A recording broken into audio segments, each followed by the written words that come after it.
This is also to be a time to have a send-off party for Thomas Brown. Come on up, Thomas. Thomas has been part of UUSF staff, and more than staff, for well over 30 years. Thomas has been...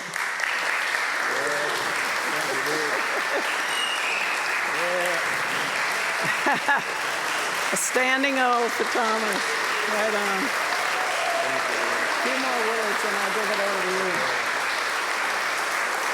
Thomas moved to California from New Orleans. He'd worked as a chef and came to San Francisco working as a chef, and then his old friend Donald hooked him up with a job at our church. They not only worked as custodians, but would cater a lot of events. A love affair started.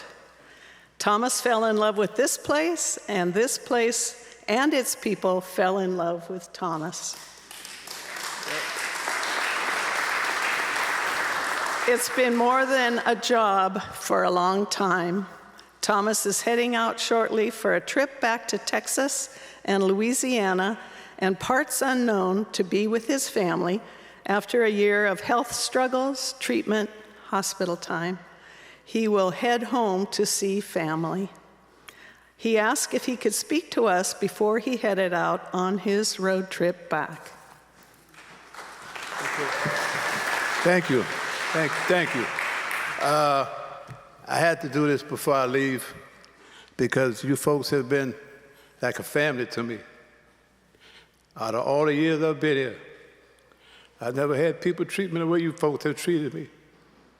And I had to just let you know thank you, and especially for all the cards that you sent me, the get well cards, and all my lady friends here, Julia Ward, Sue Anthony, quite a few, Gail, and her husband Keith. You know, but there's a lot of folks here that is not around anymore when I was here. And they all, like I said, everybody here was like family to me. You know, they didn't treat me like a person that worked here. I wasn't treated that way. I was treated like I was a member. You know, people used to come in, you know, ask me a lot of different questions and all. But like, this place here was like my sanctuary. Like, this was a place where I could come and sit down, go sit in the courtyard when nobody was around, and just sit here and just meditate, look up at the stars in the sky and say, Lord, thank you for bringing me around such wonderful people. And Ms. D, I see you sitting back there, Ms. D, you and David. You know, that was my buddies. But like I say, you know, this place has been my home for the last almost 30-some years. And only thing I could do is say thank you. Thank you for all what you've done for me. And I don't know what more to say, no more than thank you. Because you guys have been great to me. And I'm going to miss you.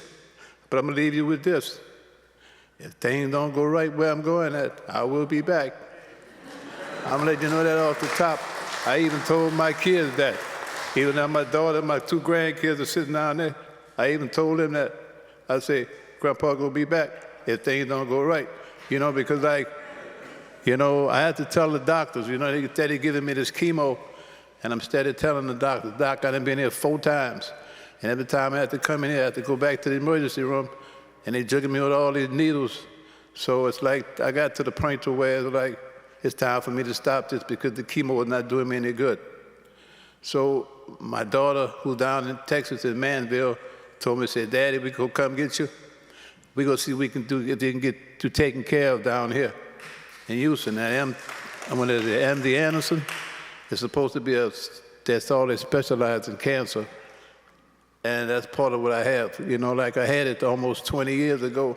And that's why I say, you know, you folks have been like family to me because you stepped up for me. I hadn't even been here that long. But you gathered around me and you brought me back to life. And that's all I could do is say thank you. Thank you from the bottom of my heart. And I'm going to miss all you guys. Thank you.